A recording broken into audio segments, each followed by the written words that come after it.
It's not enough to just hide behind technology. Having real conversations with your clients, engaging them, digging deeper, understanding who they are and what they want, that goes a long way toward keeping top of mind awareness and doing the best job you can for your clients.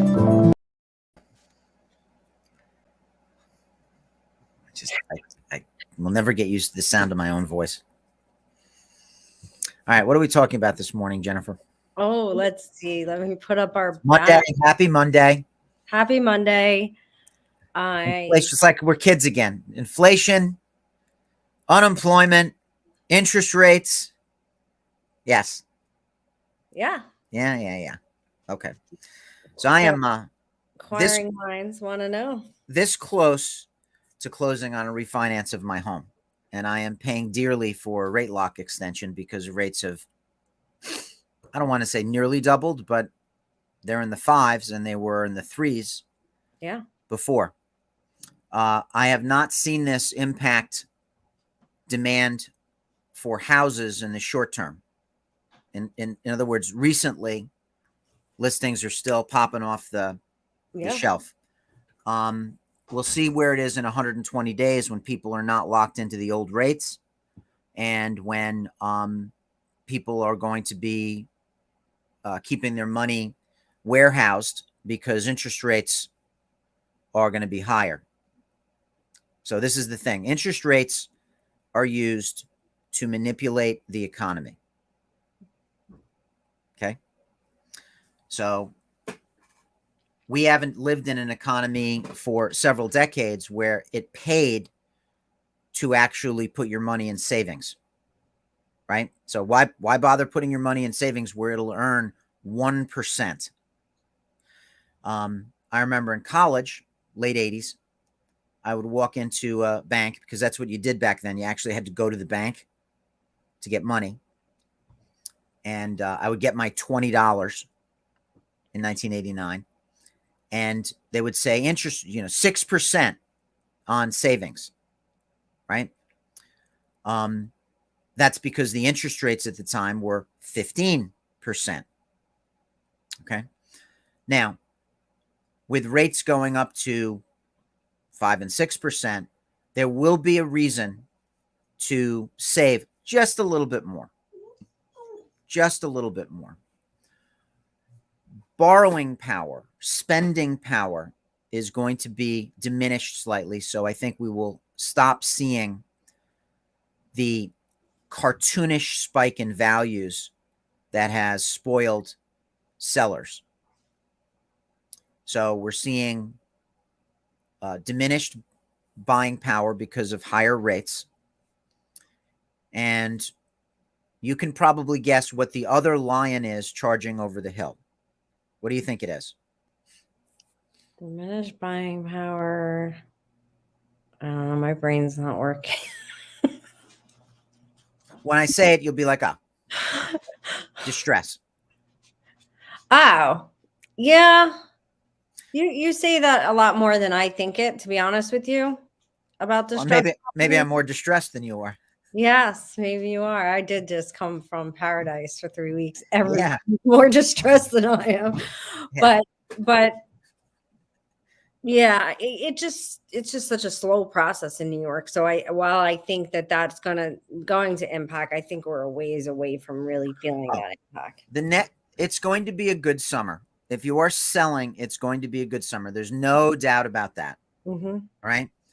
But as we get into the dog days, like August, September, October, as we start going toward the end of the year, the market is going to be a different market. And that is because rates are higher, inflation is higher, and there are going to be more distressed properties, or at least some distressed properties hitting the market. And it's not just the banks meandering through the red tape of the foreclosure process. It's also going to be regular folks who did not benefit from the COVID and the post-COVID economy, who are no longer protected by moratoriums, who are going to be getting love letters from their lender saying, hey, no more forbearances, no more protections. You need to sell, or you need to come up with, X number of mortgage payments, at which point they will put their homes on the market far more aggressively, Mm-hmm. far more aggressively priced than the competition, which is only one avatar. All right. The only avatar selling right now for the past 2 years are, by and large, people who can afford to hold out for top dollar. Right. They have never been competed with by people who are like, holy crap, we've got to sell or we're going to lose our house to foreclosure. And that keeps sellers honest in a balanced market, which we've not had. We've had an unbalanced market. And the less demand, it's like a catch-22 or double-edged sword, rather. Like the less demand is going to make it wasn't so much that people could afford to, is that they didn't have to. Because I mean, I don't list and sell quite as much as I used to, and I just put a house on the market here in my neighborhood, which would typically have taken signing up a 6-month agreement would have been suicide for me, because it would have been business suicide, because it's a 2-bedroom house on a very difficult lot. And the road has major pothills, and it's like on a giant hill that it's just it would have taken for. And how many offers do you have? Asking. We only have a few offers, but way over asking. Yeah. One of our agents, 20 million offers and whatnot, because it is a 2-bedroom, difficult house. If it wasn't, it would have had a lot more, but we had about 12 showings and multiple offers. I mean, think about that. So 2 bedrooms. So the audience is significantly smaller. Mm-hmm. All right. All those other things, the lot, blah, blah, blah. All right. Still going quickly and in a multiple offer situation. Mm-hmm. So I think sellers may not get, at least in our market, northern suburbs, they may not get 11 offers the first weekend. They may get 3 offers within the first 2 or 3 weeks. It's still going to be a seller's market. It's still going to be a robust market for sellers, but you're going to have to work for it a little bit more. Mm-hmm. We're going to have to go back to let's do a pre-closing inspection. Let's do a pre-listing inspection. Let's call Marie Graham. Let's go. Let's get staged. Declutter. Yeah. Let's do the things. Now we are already doing professional imaging and really great. We are working with the segment of sellers that are already typically in pretty good shape, because again, no distress. So well-appointed homes, people that are selling for, by and large, happy reasons, holding out for more money, no desperation, no gun against their head. But there are going to be people who, didn't have the money to keep up the maintenance in some instances. Which causes another problem, because I've been talking about, through this pandemic and through this housing shortage, about this group of people I call the HGTV people, who literally have watched too much HGTV and are overwhelmed with the amount of work that they think they need to do to their house, to put it on the market, just to be up to par, to not be embarrassed. So that's going to intensify, because you are going to have to do some work. So if that's the situation you're in, reach out. It's never nearly as bad. And also there are options. Yeah. We're just talking about decluttering. You may need to get some, if only an enterprising brokerage out there would come up with the idea of helping you get some things fixed before you list the property, and just, maybe just we settle up at closing. We'll have to see if there's any brokerages out there that do that. I reveal my thought bubbles entirely too much. But it is going to get easier for buyers in terms of the selection process and getting your offer accepted. It's going to remain pretty good for sellers. But you're going to have to do a little bit more work. It's no longer like this automatic bidding war, no matter how you slice it. There are going to be concessions that you'll have to make down the road if you're not on a plum lot, or if you're not in a prime location. I mean, when I think about the deplorable condition of one of the listings that I sold this past summer, $50,000 more than what I couldn't sell it for prior to this market. That's going to go away. That's going to go away, right?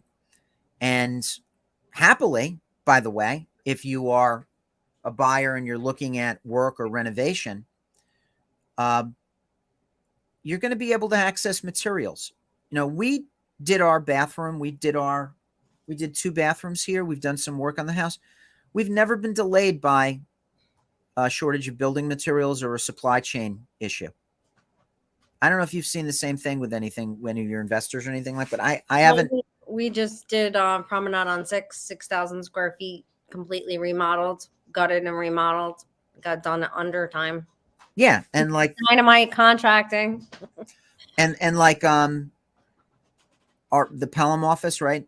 That we haven't been like, oh, we're in a state of disarray. There were some things that were difficult to get, like the counter, but I mean, it wasn't that difficult. Yeah.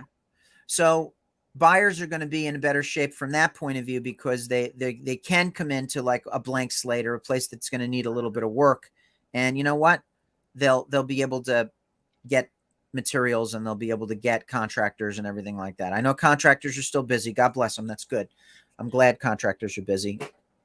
Well, and I'm glad we have the work for them. The thing is too, I didn't do such a great job on my video on Friday because I don't know why, but the message I was trying to get across for realtors is you got to let buyers know there was always a compromise. I've been selling real estate 25 years. I do not remember a market, and I've been through every market pretty much at this point. Yeah, at this point.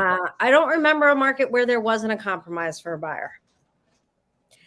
Okay, so now we have been, and I just don't think all the time that realtors have done a good enough job of discussing that with buyers and being honest with buyers and letting them know that there are risks and compromises that you will have to be willing to take to be successful in this market. And I don't think that that's going to change too much, because like I said, I've seen compromises in every market I've been in, and we're still going to be in a seller's market. And I think that some of the, this pent up demand is going to make the market correction very slow. No, there's not going to be absent a Wall Street collapse, there's not going to be any crash. Right? So you and I have been alive for over 100 years collectively. All right. We have lived through 2 crashes. Barely. I barely lived through this. Barely lived through the second one. Yeah. So we were kids in the first one in the late 80s, and we were in the thick of it in the late 2000s, in 2008 and 9. And the housing market is insanely robust, no matter how difficult the external adversity is. We are talking about the housing market can sustain double-digit interest rates. It can sustain wars. It can sustain pandemics. It can sustain social unrest. It can sustain things we have never seen for 100 years. But what it can't sustain, and has never been able to sustain, its Achilles heel, is a institutional financial collapse like we saw in the late 80s and 2008. That is the only thing. Other than that, people want to live indoors. People will pay 11% interest. They will. They will. And you know what? this is a very market specific conversation. As you see, I put below Westchester and Hudson Valley region. Yeah, Quite frankly, we live in just such a protected area because of our locales in Manhattan, which still matters even with it remote. always will. Yep, always will. Absolutely. And because of our locale to NYPD, FDNY, and the amount of first responders, healthcare workers, which are healthcare workers and teachers, make up a huge portion of our market, which are like the number one growth sector, I believe, is what they Hmm. call it, Yep. in our economy right now. So we're a little protected here too. On top of it all, like 2008, while it was horrible, prices were not. They didn't, drop super dramatically like in other places. No, New York and Philly have been much more stable. I mean, listen, if you're upside down, the prices dropped. It's rough, Oh, but absolutely. but but but I was the yeah, seesaw and that you're referring to in like Vegas and the Sun Belt, yeah, that was brutal. Now, yeah. you know who's going to take it on the chin though is the exurbs. Okay, so Dutchess County, Orange County, those northern suburbs have always benefited from being sort of like Nextchester. You could have a Westchester lifestyle at a more affordable price point, and you can live in the burbs. Yeah, you're 90 minutes from the city as opposed to 60 minutes from the city, but or 45 minutes from the city, but you're still living in God's green acre. They have become so the recipient of so much displaced demand from Westchester and Rockland that even they are getting expensive and tax heavy, and that's rough. So that means you got to go even further out, even further up the line, Yeah. and the urban sprawl thing, Hmm. which we got a good glimpse of in the early 2000s. I remember in 2004-5, we had my house in Ossining was reassessed. Thank you, Go Gwen. ahead. I I was overassessed in my opinion. So we drove up to Washingtonville and we were looking at 3,000 square foot colonials for $500,000. And in Westchester, the seller client typically pays to Oh, answer. well, no, for staging, the seller client typically pays, and I think, but it depends on the price point. When you get up into the higher price point, agents will typically pay for Sometimes staging, it's included. Yeah, and it then depends. photos are on agents. And No, if the you're agent. not, yeah, and Gardenia, you're one of ours. It's as much as we can enforce the fact that they must be professional photography, it must be professional photography. Yeah, yeah, 100%. So we were looking at 3,000 square foot colonials for $500,000. It was pretty good because you couldn't get that around here. Now you can't. Now we are looking at the same things for $700,000 and $800,000. Well, Mm-hmm. I mean, $700,000 and $800,000 when the market crashed, I could spend $700,000 and $800,000 in Westchester and not have to live so far up the line. But now it's everything, every place, even 90 minutes out of the city, Yeah, it'll be it's getting interesting to expensive. see. Like Sullivan County, I believe, had one of the highest growth spurts during the pandemic, and this then in the whole country. So You it'll know be, somebody that bought land up there. yep, it's going to be interesting to see. I mean, land, you're protected, right? Because land is only a portion of the total value once you build your house. Mm-hmm. So, but people that bought houses, you saw 30-40%, even higher increase in value. I don't think it'll come down terribly much. I think it'll probably stay that way because the taxes in Westchester and Rockland are not going to go down. Mm-hmm. Prices are probably going to stay pretty strong. Mm-hmm. And only the people who can really afford to live this close to the city will do so because they will outbid the other folks just because the raw amount of people, the high level of demand. Yep. So sellers are going to have to work for it a little bit more. Yep. but it's still going to remain a seller's market. I just think it'll be a normal seller's market, not like this crazy nutsoid wackadoodle stuff that we've been witnessing over the past 18 months. Agreed. So is that a wrap? We're at the 20-minute mark, or Yeah, that's a wrap. I think we're probably over it. to charge hourly after this? Now we're over it. Yeah, sorry. All right. Well, tune in next week for Good thoughts. Hold on, for our unscripted stuff. It's not enough to just hide behind technology. Having real conversations with your clients, engaging them, digging deeper, understanding who they are and what they want, that goes a long way toward keeping top of mind awareness and doing the best job you can for your clients.